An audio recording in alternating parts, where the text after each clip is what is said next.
Hello, Jordy Scaper here, and welcome to another adventure in aquascaping. I'm here in the Netherlands still, and I'm in mjaquascaping studio. Here's the main man. What's up, guys? MJ Mark has kindly invited me along to do a scape, which thanks very much, mate. Yeah, man, this is the first time that somebody else is going to escape a tank in my studio, and I'm excited, man. Oh, I can't wait. Got a little bit of a plan in mind, but we're just going to do a nice casual scape today, enjoy the process, and hopefully you guys get something from it. So let's get stuck in, Mark. Let's go. Exciting stuff. Thanks. See you in a bit. So this tank is the Aquascape Scaper line 60, is that right? That's right. So 60 centimeters in length, top to bottom 36 centimeters. Is that right? I think it's 35. Actually. 35. Yeah. Front to back 35 centimeters again. Yep. Yep, so good dimensions, lovely tank, lovely cabinet with the Twin Star 60H series, which is a great light. I've used this many times in the past. Yeah. Mark has got this filled obviously to keep it running, to keep that beneficial bacteria going in the filter, which was a Biomaster Thermo 350. 600. 600, man, it's a 600. Yeah, so it looks a little from here. Yeah, so this is a 600. In my opinion, you know, when if you have a tank with some established media or some established substrate, it just really helps to that initial first couple of weeks. Oh, definitely, yep. It saves all the early startup things like a lot of diatoms, and you can obviously add the fish earlier if you want to do. So it's beneficial all around, so definitely good. So we're just gonna shut off the filter during the tank, and then you can do your magic, man. Can't wait to do the magic. So, yep, let's get this bad boy drained. Yep. Okay, so that's the tank drained. First job, we're just going to level out the sand a bit. So we're having a nice slope from front to back to give that better sense of depth. So I'll just do that now.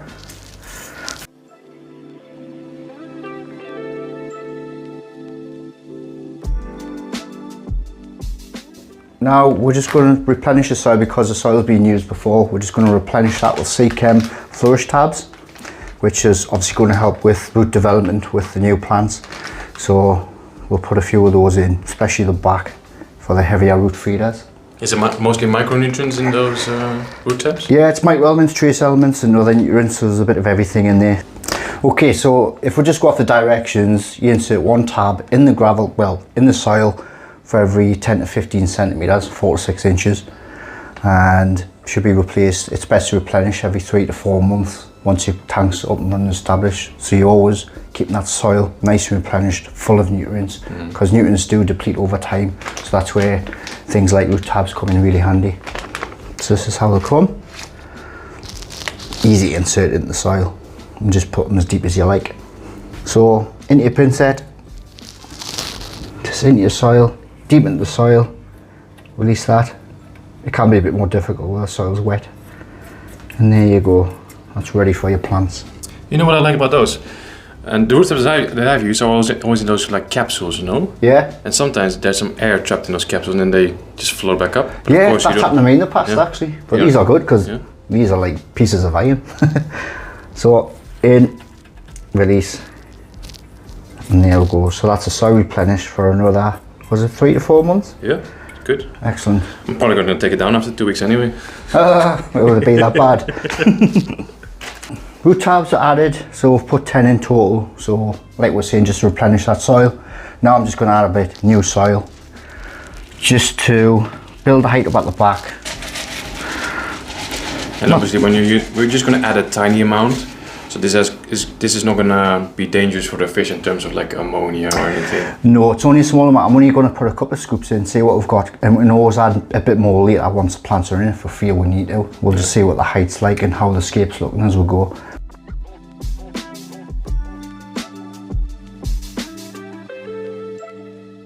Now for the fun part. So I'm going to be creating a scape with this wood here, and this is river wood. Mark's used this in the past with some moss, which is great because we would have been putting moss on anyways. I'm sure it will take off once the tank settles and it looks nice and aged already. So lovely piece of wood to use. I think I'm going to work on a triangular composition to get a nice flow from left to right. So we'll see how it goes.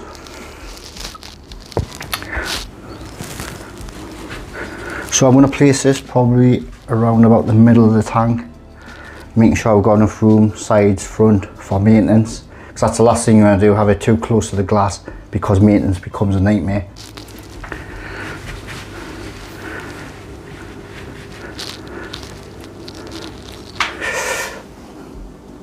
So once I've placed the wood, I always like to come back, look face on to see what the angles are like. Just come back, have a look. And I think that's a nice angle, because you'll see the difference. If this is on a nice angle, you've got the flow which we were talking about. If it's too upright, it just, I think it kind of takes it away from it. Actually, that still looks alright. But I like it a bit more than angle. Bit more there, yeah? Yep. Is that what you like? Mm-hmm. Well, actually, I think it's got more flow. Right, I think we'll go with that position there. So, to get the angle on this one, what I'm doing is trying to get it so it's got a nice angle with the first piece of wood, but this piece of wood here is a little too long. Easy solution, snap it off. You're gonna break my hardscape, man. I am, sorry. It's okay. It has to be done. Totally fine. So I'm just going to snap a piece off. He says. Careful. I'm not doing it on the tank. I do have tools if you want. I'll be ready. Ready? There we go. Mess. That's where the mess starts. So we'll try again. And that's better straight away. Immediately. There you go. So I'm quite happy with that for now. Move on to the next piece. Yep, next piece of wood.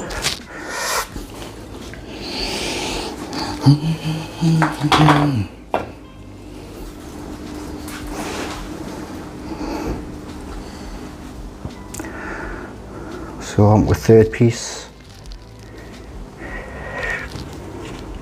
What we want as well, if you notice, I don't want everything in a straight line. I want a bit of a zigzag. So some of the wood will be facing towards the rear, some will come towards the front. I don't want this to stay this way, real straight on, so I might just angle this slightly that way, or vice versa. Yeah. That's those fine adjustments that you just Yeah, mentioned. it's the fine adjustments, exactly. But you're kind of getting a rough idea. Right? Yep.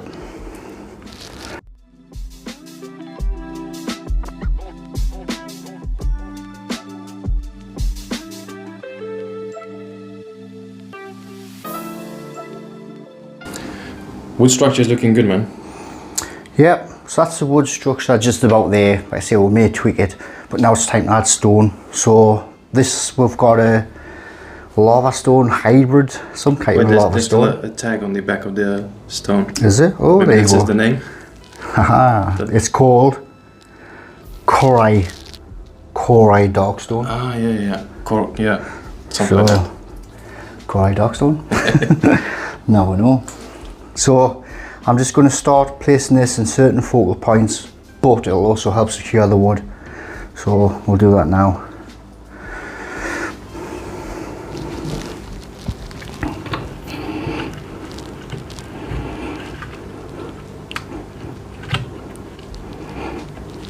I tend to, when I'm placing stone, I don't fight it too much. It kind of like just wants to settle and sit where it is, so I wouldn't keep fighting it, trying to get it somewhere it won't go. If you're battling too much, it's probably not the right stone, so just change stone. But that seems to, yeah, I want to sit there, so the stone's told us, keep us there, mate. Yeah, I get what you mean. You don't want it to look too placed. Exactly. It has to just fall into place naturally. Exactly. So that's the first one placed. Placing stone number 2. A little tip for you I have mentioned in other videos is if you want more planting space, use less stones. So in this case we'll probably only be using 3 stones. I always like to work in odd numbers, even in this style of aquarium. I just think it looks more natural. And obviously if you've got less plants, use more hardscape materials, more stone, so you'll have less areas to plant or less plants to buy, if that makes sense. So everything's in place, but just off camera there I've just been tweaking it a bit, but we'll do some more. There's certain things I wasn't 100% happy with, like this. It just looked like one piece of wood, you didn't really notice this one, so what I've done is just twisted it around so you can see from the front this piece here, rather than that being hidden from the front. And just tweaking to make sure everything's got a nice angle, it's not too straight, not too vertical, and it looks more 3-dimensional. So that's what I've just been doing off camera there. You could do it forever, so I could be on 24/7. But for now, I think that's it for the hardscape. If Looking Mark's good, happy with that, yeah, I like it. cool. Like I say, we've considered where the plants are going, the type of plants we're using, which I'll explain in more detail when we come to the planting. So Mark has just found another piece of wood that he's going to add. Yeah, I was looking at it from the front and there was just that something missing. Yeah, this gap here. Yeah, so we'll see there. It's quite a big gap, you know. Yeah, I think it's a bit too big, so I'm just found this piece of wood. We'll place that. We'll have to be away for the light though. Yeah, it's quite a long piece. We do want the light kind of in the center, but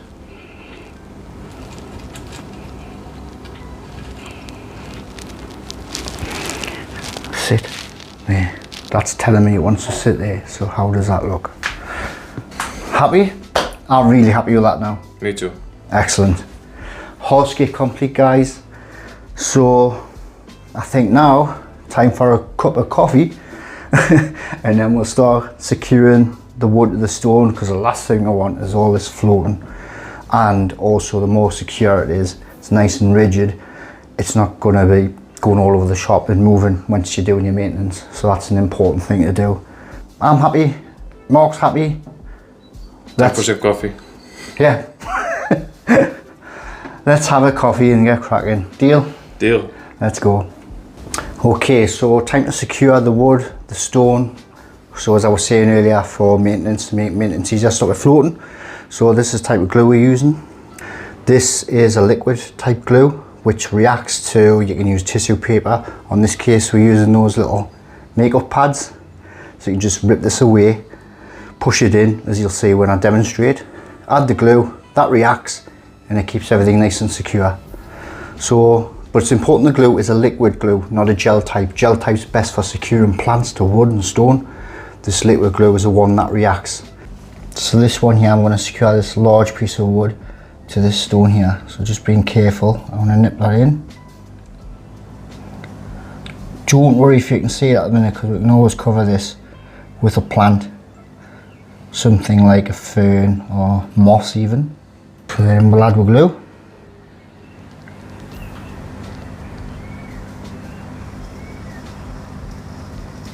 You can hear it. I know, you can hear the noise and it reacts.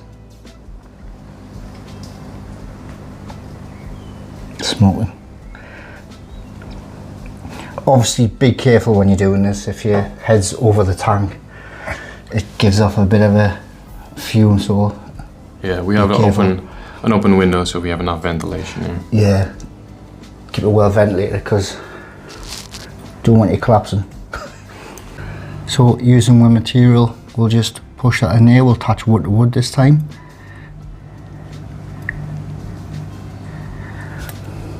Again, the glue. This will bond the two pieces of wood together.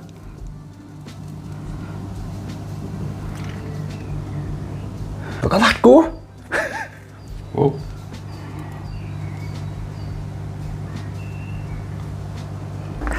So, opening the plants. You know that there is a knife over there, right? Is there? Yes, there's a knife. Using a knife. So these plants are kindly donated by Aquaflora. So there's actually a video on Aquaflora Esther's garden. If you want to watch that, beautiful place, beautiful scapes, and I'm actually sponsored by Aquaflora, and they kindly donate these plants for us to use for the scape. So excellent. We'll have a look through and I'll show you how to prepare certain plants. So on the top there we've got tissue culture or in vitro. So these are lab grown plants. And then we've also got plants which are generally grown immersed in a nursery in pots. What is that, crypt? This is Cryptocorean Crispitula balancei. Ah, nice. So this is one of the tallest crypt species, gets really long, tape-like plant, which what we're aiming for in this scape is to flow over the surface. This will go in the background. Yep. Cool. Definitely when you place this one, place it in the background because it does get really tall compared to most crypt species are mid-ground and foreground species. Sometimes when I go lighting with CO2, it'll go red as well on the other side of the leaf. One of my faves, stunning plant. Okay. And the majority of these plants are all tape-like plants or grass-like plants. So this is Liliopsis, and this is creates like a grass thicket.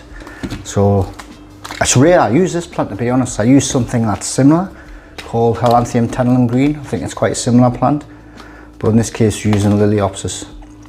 Easy plant as well, easy category, so you can use this in low tech situations. We've got Vallis nana, which is a popular grass-like plant. Especially the small one with the thin leaves. The small one's gorgeous, so nice thin leaves for a nice backdrop of grass, tape-like plants. Lovely plant. We've got some Crypt Spiralis tiger. This is a crypt which is very similar to Balansai. It's small in this pot, does grow tall again, so it's a background plant.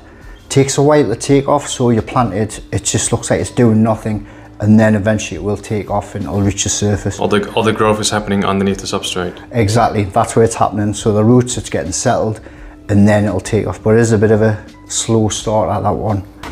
Last but not least, we have Cyprus helferi, another tape-like grass plant which grows tall for the backdrop. I like it, yeah, that's good. Yeah, so you can see all of these plants, we're going for the tape look, so no stem plants, all tape plants to get that nice flow, which will go nice with the hardscape we've created. Should be easy to maintain as well. Yeah, easy to maintain, that's a good thing as well. There's no regular trimming of stems, so hopefully it all comes together once it's planted. So that's Cyprus helferi. Okay, so Nothing. okay, so we're going to prepare plants. So this one, as I was saying earlier, is tissue culture or in vitro lab grown plants in usually like a nutrient rich liquid or gel, and these are pest free, snail free. So this one here I've got Monte Carlo.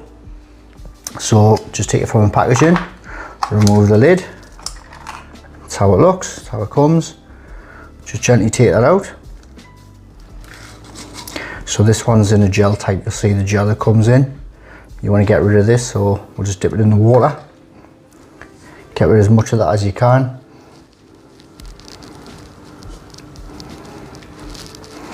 I prefer the liquid, the gel's a bit messy. But the gel's a bit more nutrient rich, isn't it? Yep. So get rid of your gel. So this is one big portion. You could plant it that way if you wanted, but it's best to get as many portions as you can. Especially if you're doing a carpet. Yeah, if you're doing a carpet, split it into portions.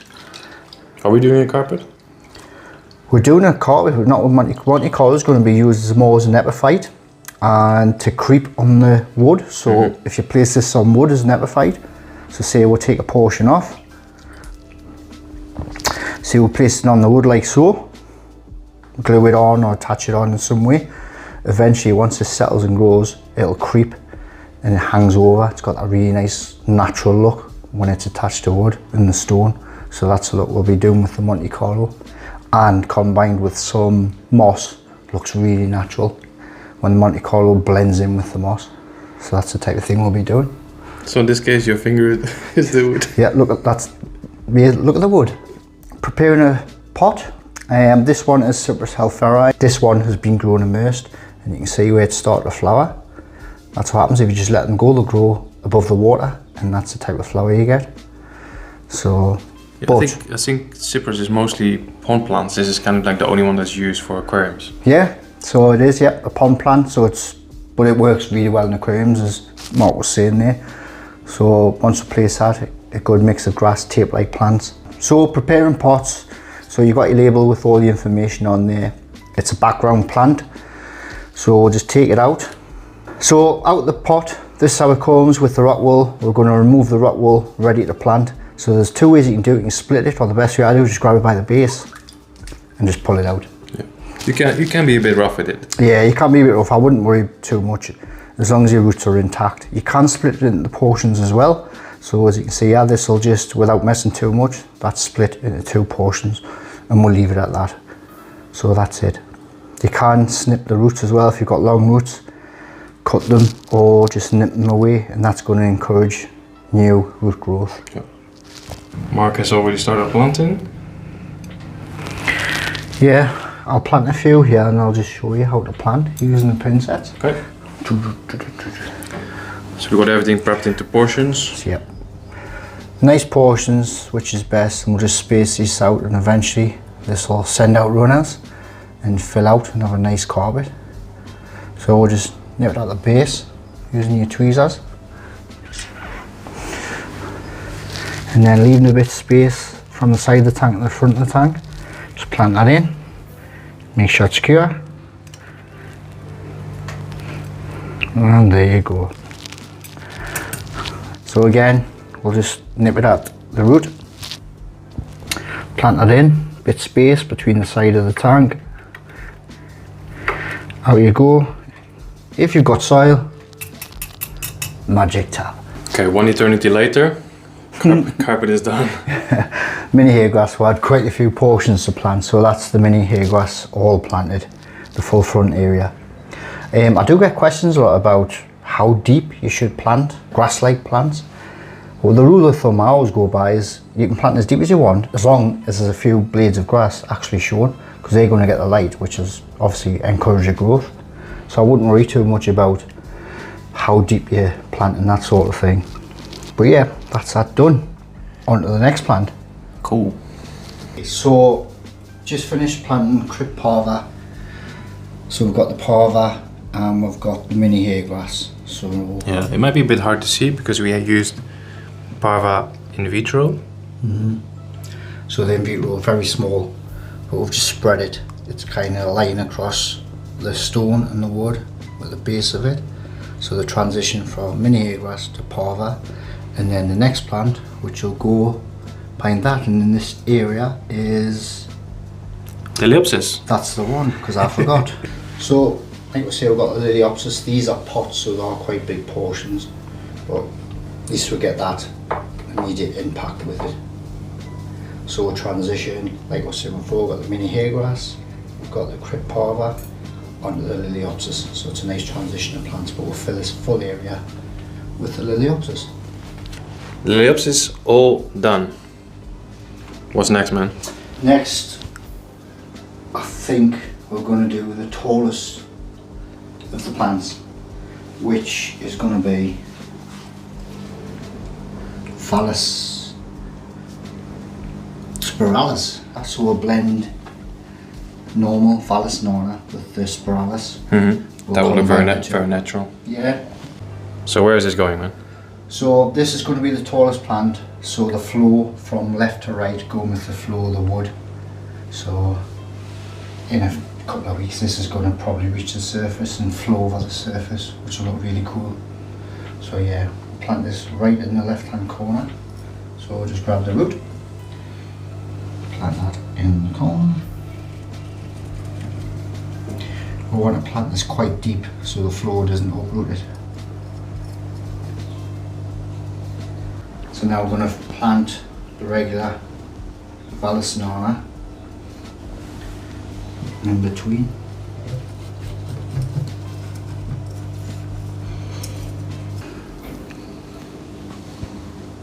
Are you going to mix in the crypts as well, or are they going to go in a different position? I'm going to blend them, but they're second, so from the left, and then we'll put the spiralis in, but they will blend slightly. Actually, no, I think we're going to do the mix of the three. Yeah? Yeah, we'll do that. Good thinking. I mean, it was just No, I think you're just right. an idea. I mean, they would, even if you would plant them in groups, over time they will naturally mix. So this is balancei, so it's a crypt. So we'll blend these three. I think that's a nice mix actually once these kick in. So we'll show on camera there. Yeah, like 3 different textures. Yeah, 3 different textures. So the regular nora, the crypt balancei, and the Phallus spiralis. Phallus spiralis. Phallus spiralis. Love it.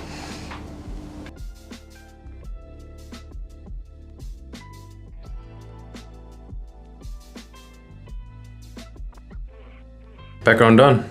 Background done, yeah. So now we're just going to fill out the midground a bit more. So we'll have some Monte Carlo creeping over some of the stones and some of the base of the wood. So you're going to use that to cover up the glue marks as well, right? Yeah, that as well. So you're actually not going to plant the Monte Carlo, you're going to use it as an epiphyte? Going to use it as an epiphyte, so we'll just glue it in place to, like you were saying, we'll cover legs of these perfect, put it in Monte Carlo. So as an epiphyte, it'll just start creeping its way over the stone and wood. So it's a really popular plant used in IAPLC competitions. If you see the competition scapers, there was a phase where Monte Carlo was used as a cascading plant a lot. I've seen that, yeah. Yeah, so that's the way we'll use it here. So we'll start covering where it's been glued. So we'll just add a little bit gel type glue this time, which is better for attaching the plants. Squeeze that in. And like I say, eventually that'll just start cascading, attach itself to the wood and stone, probably creep it in the soil as well. So that's where it's all natural.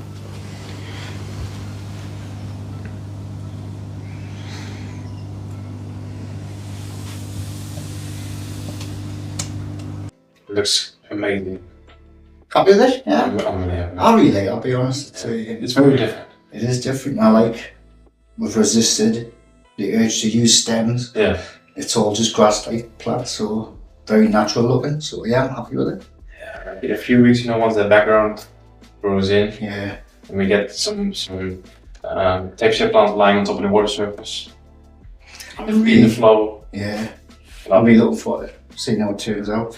Hope all this dried moss, well, I'm pretty confident that will kick in the moss will turn. But yeah. Again, adding to that natural feel. But yeah, really good. Thanks a lot, man. No, it's a pleasure. Thank you so much for having us, doing Escape in your amazing studio. I'm over the moon, it's been excellent. Had a good day as well. Good fun, good laugh. Sure. So don't go anywhere yet, we're going to fill up and show you guys the end result when it's full of water. Yep, we'll get it full up and running and get a bit of footage, and then keep an eye out for updates as time goes on. I'm sure Mark will send us some videos. Don't have that. Don't worry, no, you'll not. You'll strip it when I'm gone. You say, I don't like it. It was horrible. Right, no. Let's get it filled up. Yeah, let's get filled.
Hey Mark, thought I'll just film a quick update on your tank because it has been exactly a month since you were here. You scaped this tank on the 22nd of March.